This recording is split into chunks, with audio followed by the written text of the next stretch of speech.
Hi, welcome to the Recovery Daily Podcast. I'm your host, Rachel Abbasi. I'm a grateful recovering alcoholic and stroke survivor.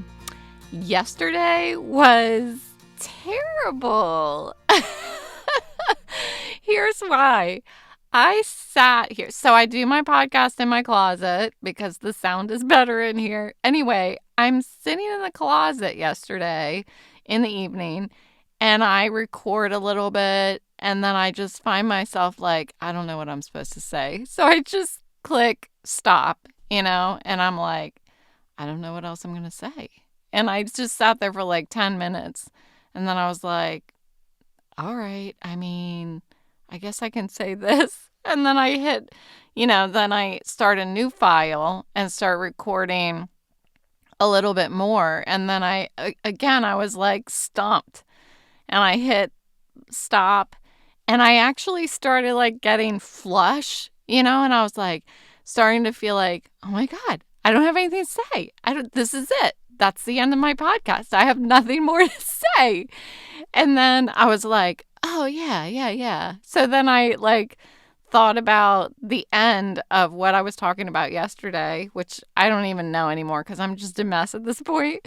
So I recorded that and then I had to piece it all together, which I cannot do without hurting my head.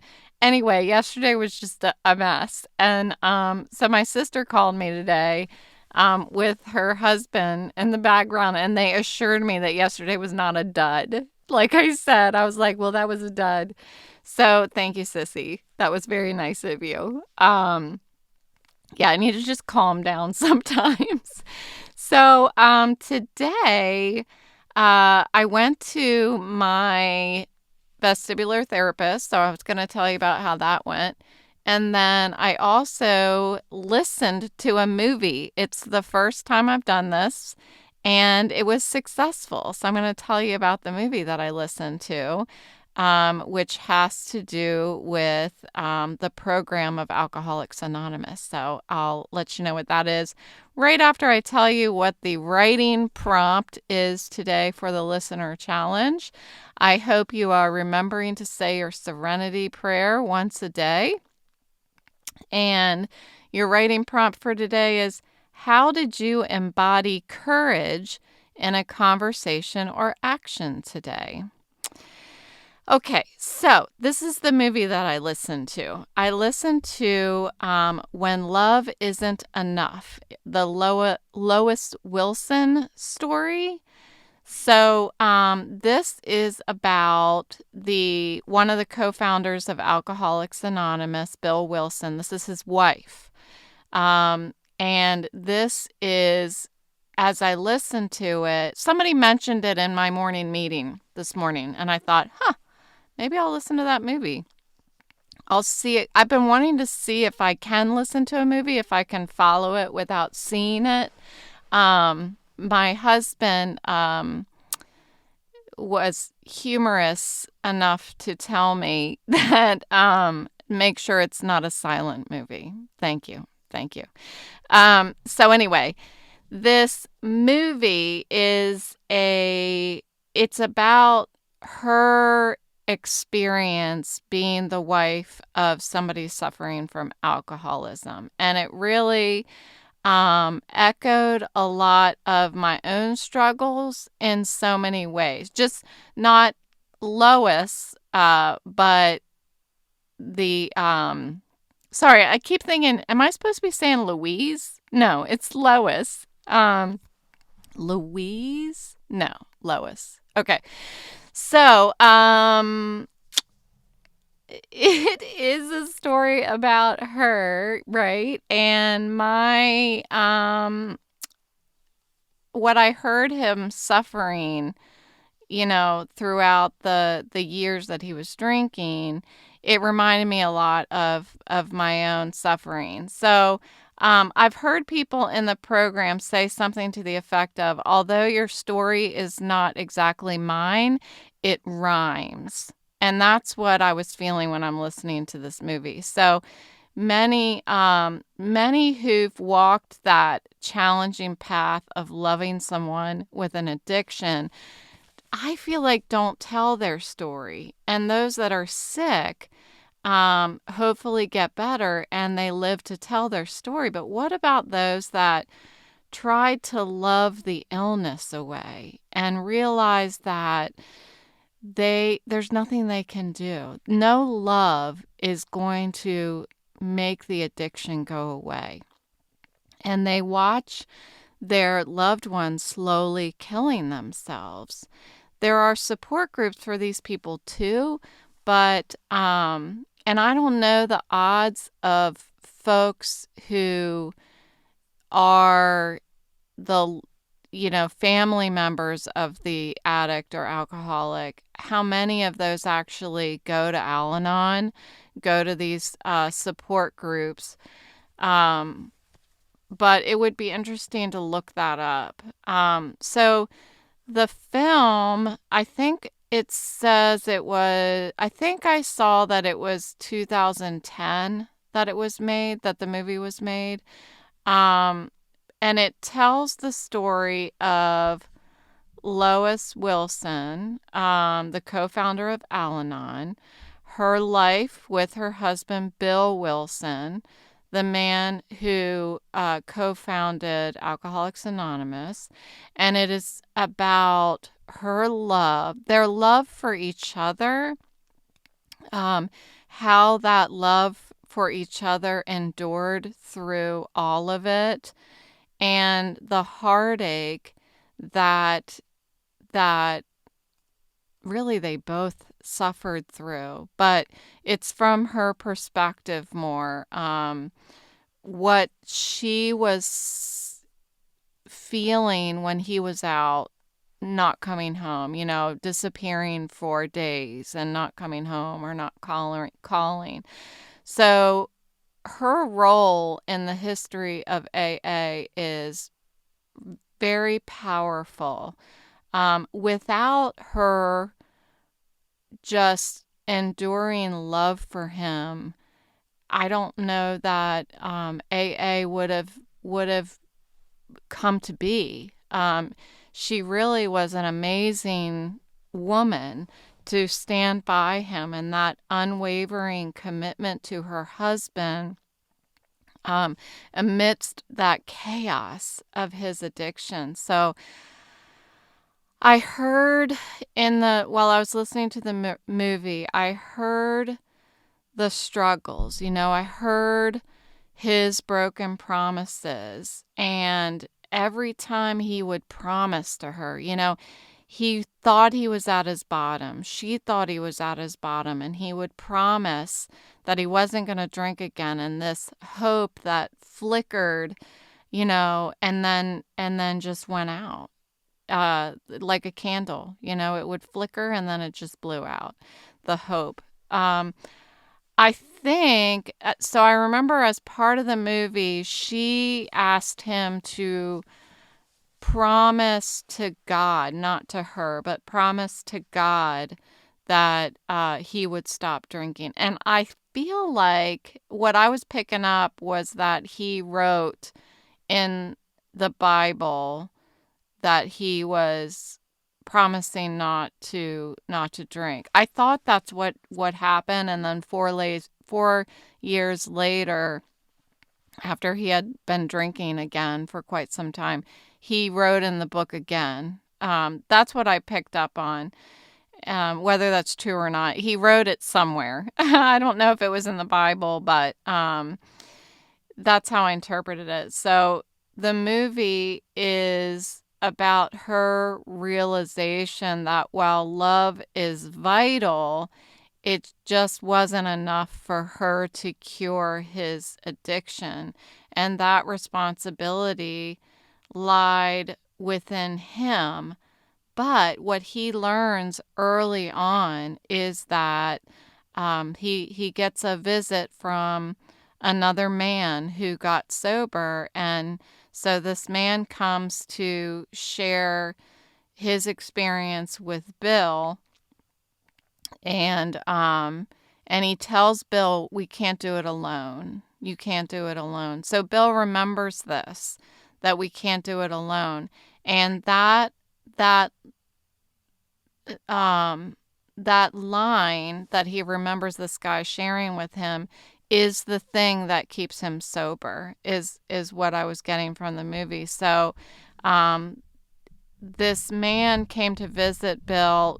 Before he got sober, but I think it was just not far out. I feel like there was just days left, maybe weeks left before he actually stopped drinking. So Lois navigated her life with Bill, and over again was reminded of that painful truth that her love doesn't have the power to save him, and that he has to save himself. And the very illness, I say this all the time, that very illness that is killing him is the thing that's blinding him to the fact that he's even sick. And and I remember that, I mean, I was blinded to it for years, my whole life. And this is really a good episode to follow soon after what I had spoken of not too long ago. I think it was one of the episodes where I was talking about the lyrics of a song, which I've kind of strayed away from a little bit. But I was talking about how there were a couple people who had passed in my life, and you can't help but think, I wish there was something I could have, or, I should have done this, I could have said that, and how we wish we could do that to save somebody else that's sick and suffering. So Lois and her strength becomes a voice to the wives of these men that Bill starts. Okay, so Bill stops drinking because he goes on a trip and meets a man named Dr. Bob. And Dr. Bob was also an alcoholic, and they leaned on each other to not drink. And as they were doing that, they were talking about how they really saved each other on this trip. And then, so Dr. Bob and his wife go to meet Bill Wilson and Lois, and then they just continue this relationship, and Dr. Bob and Bill start writing a book, the big book.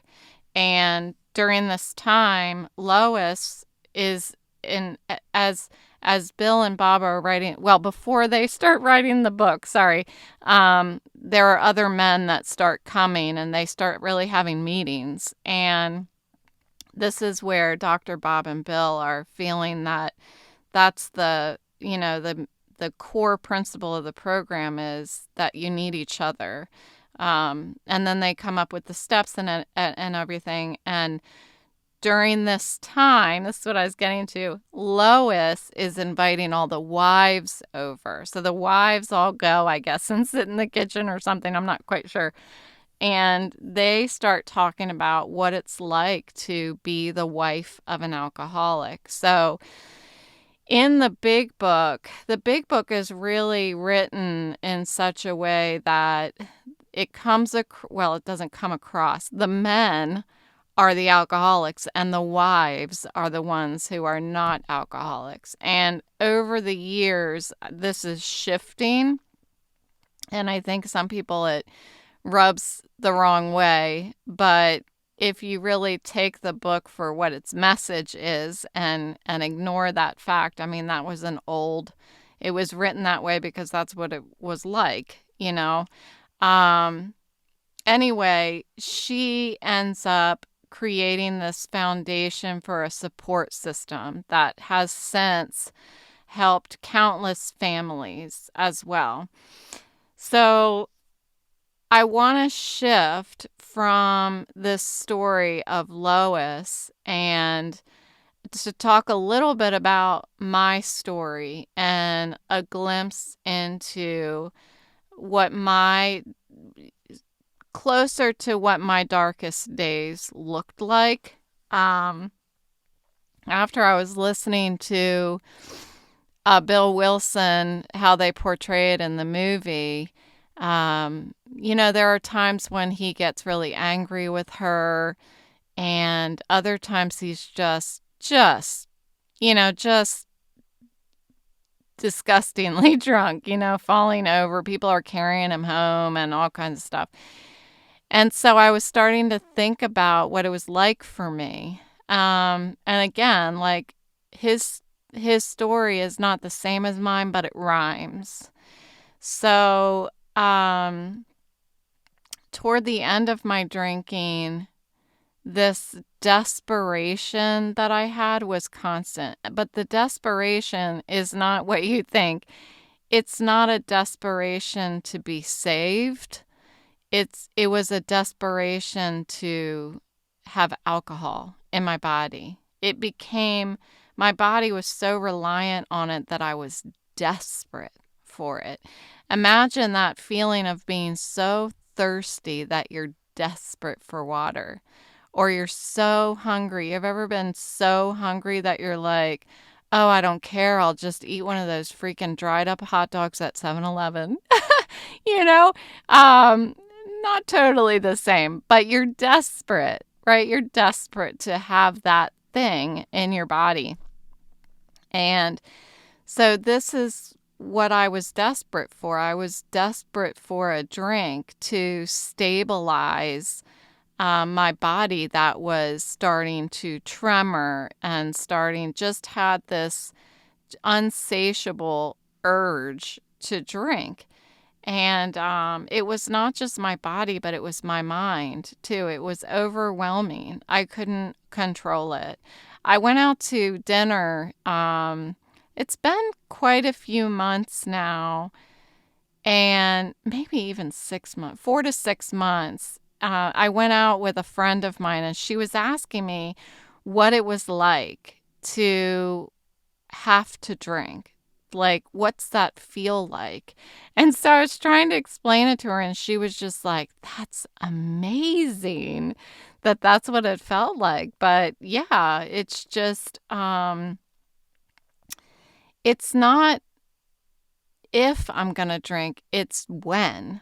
It was when, how fast can I get it? I'll do anything for it. I would have done anything to get the alcohol.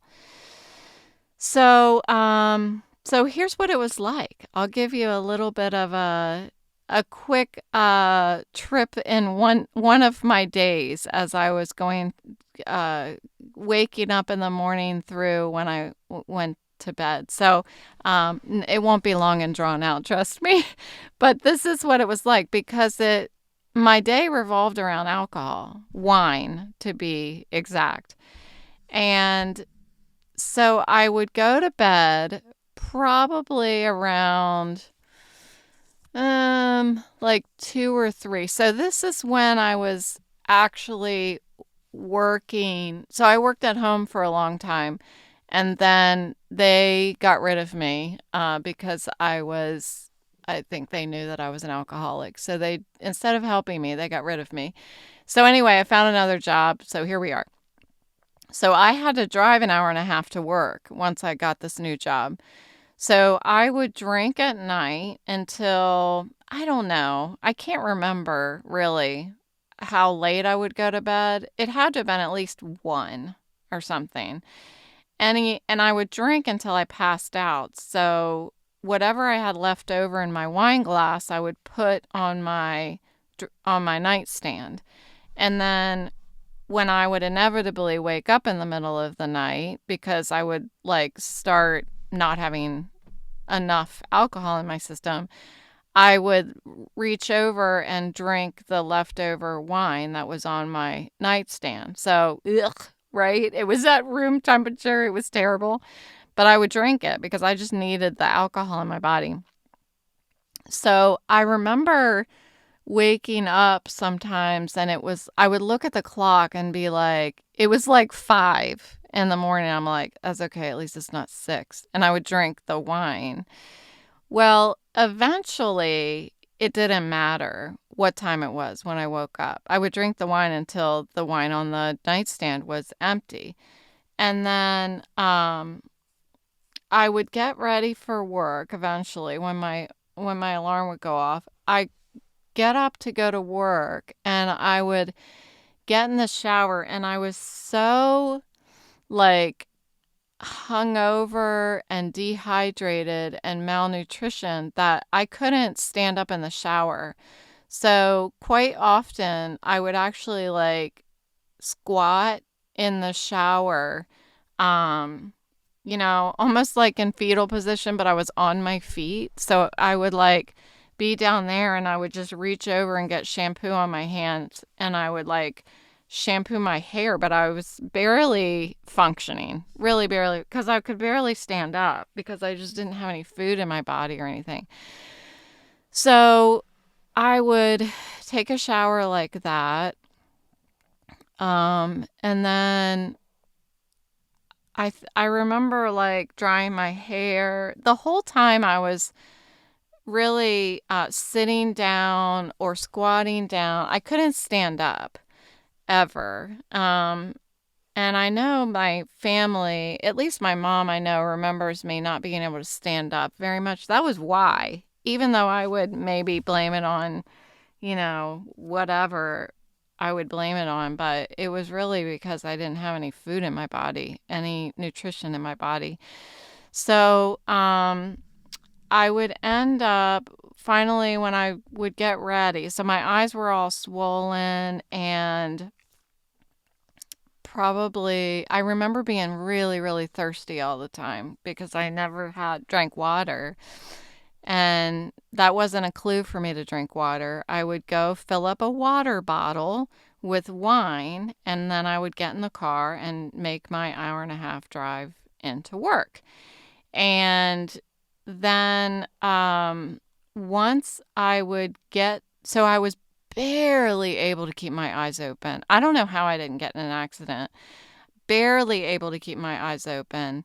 And then once I got to town, to the town that I needed to get to, I would pull into 7-Eleven, which was a couple blocks from my work, and I would pick up two more little mini wine boxes. Like they started having those. They're like one serving. I don't know. I don't know how much was in one. 12 ounces, maybe 16 ounces. I'm not quite sure. But they were little mini boxes. They either had those or they would have little glasses or jars.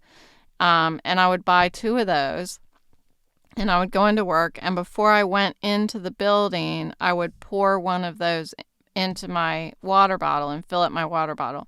So then I would keep that in my cubicle drawer. And then I would drink from that throughout the day, throughout the morning. And then I would leave. This is at the very, very end of this terrible, terrible disease.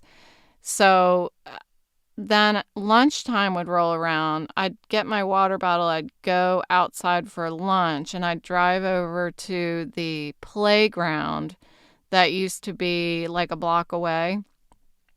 And I would fill my water bottle up with another little box of wine or jar or whatever I had. And I would drink that. And then I would drink that as fast as I could so that I could take a little nap. So I would try to take a little nap. The nap like ended up getting longer and longer, I think, but I would probably end up taking an hour and 20-minute lunch or something like that, as much as I could draw it out. And then I would go back into the building and finish out my day. And then when I would leave there, I'd stop at 7-Eleven again and get another couple of those. And I would store them under the seat of my car. So when I would go into 7-Eleven to pick up the next couple, I would take the empty ones out from under my seat and throw them in the trash can as I walked into 7-Eleven. So I never had empties for very long in my car. And I would fill up my water bottle again, and then I would drive home. And then when I went into the house, I would go straight upstairs with all my stuff, and I would put whatever empties I had in my knee-high boots in my closet. I had a bunch of pairs of those. I would put them in I would put the empties in there along with any full ones I had. And when I went into the bathroom to change change out of my work clothes, I would drink another one of those. So it was, as you can see, I was constantly maintaining in order to keep my body functioning at the level that I needed to function at.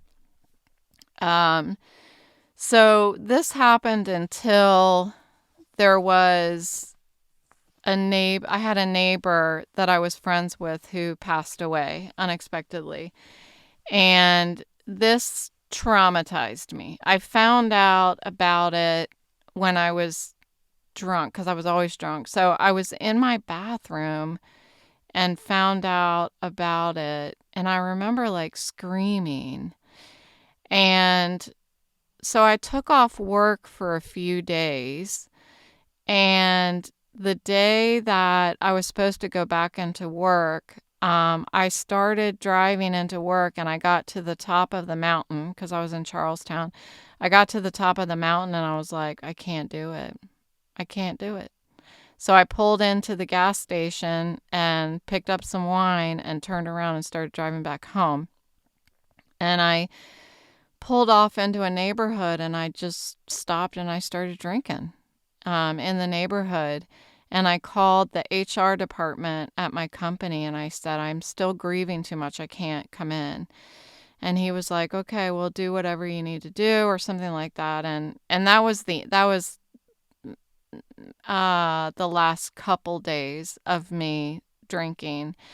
I ended up going into another neighborhood. There was like a couple neighborhoods all hooked together where I lived. And I would just go down one of these streets and I would try not to be directly in front of a house, and I would try to be like hidden by some trees or something. And I would just sit in my car and drink for hours. And that was really how it was ending for me. I did try to take some medication in a way that was not prescribed along with the alcohol. And then finally one of these nights towards the end here, I got up and I looked in the mirror and I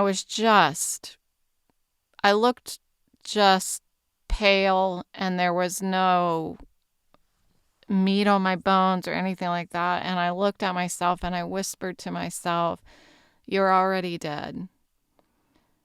And I went back into my bedroom and I used to talk to my grandparents a lot back then. When I was drunk, I would sit in my room and talk to my grandparents who were passed.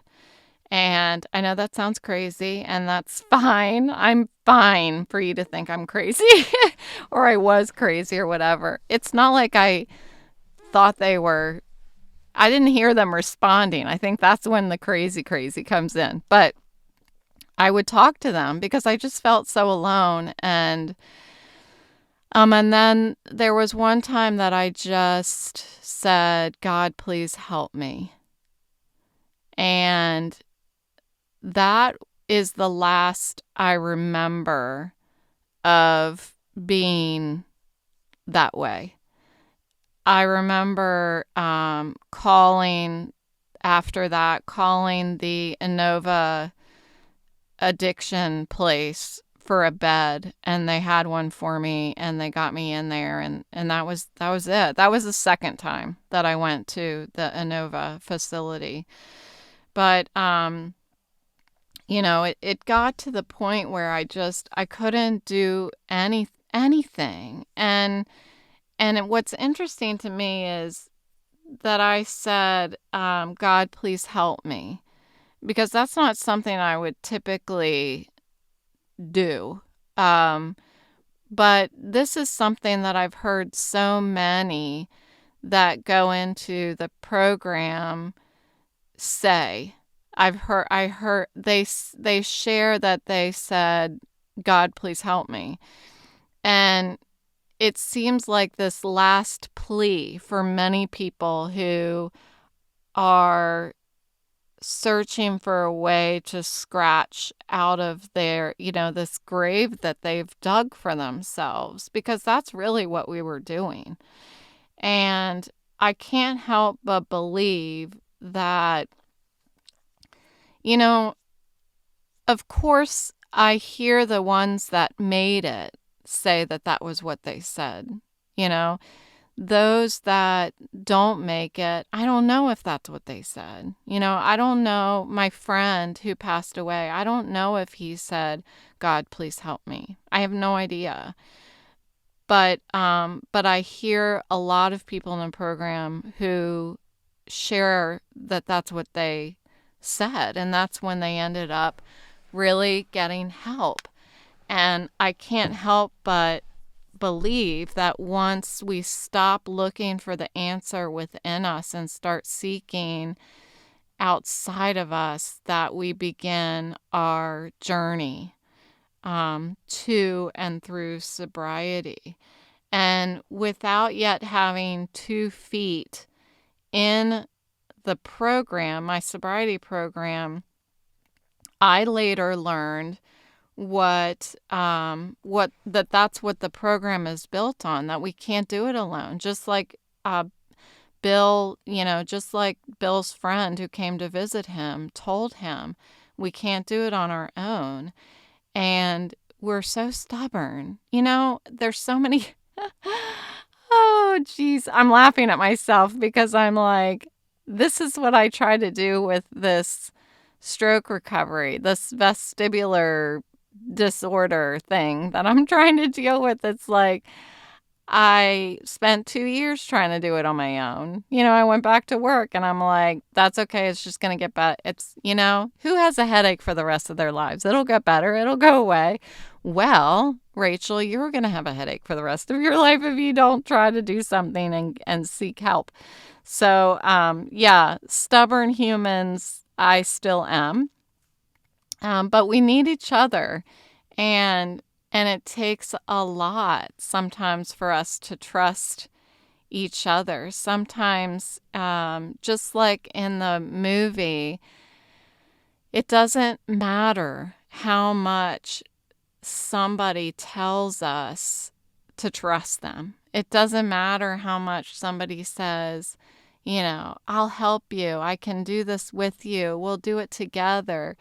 It's just, we have to talk to another alcoholic.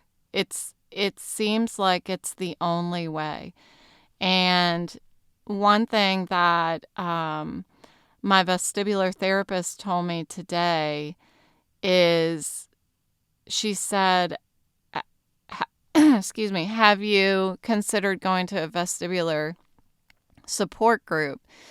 And I was like, well, I saw that there were some. No, I haven't. Gosh, I haven't even had a chance to even consider that yet. Like, I want to, but I haven't spent any time to look into it or see, actually join one. And she said, I would really recommend doing that. And one reason why is because when I was in therapy today, I started crying. And that's because she gave me an exercise to do, and it was like I was sitting in a chair.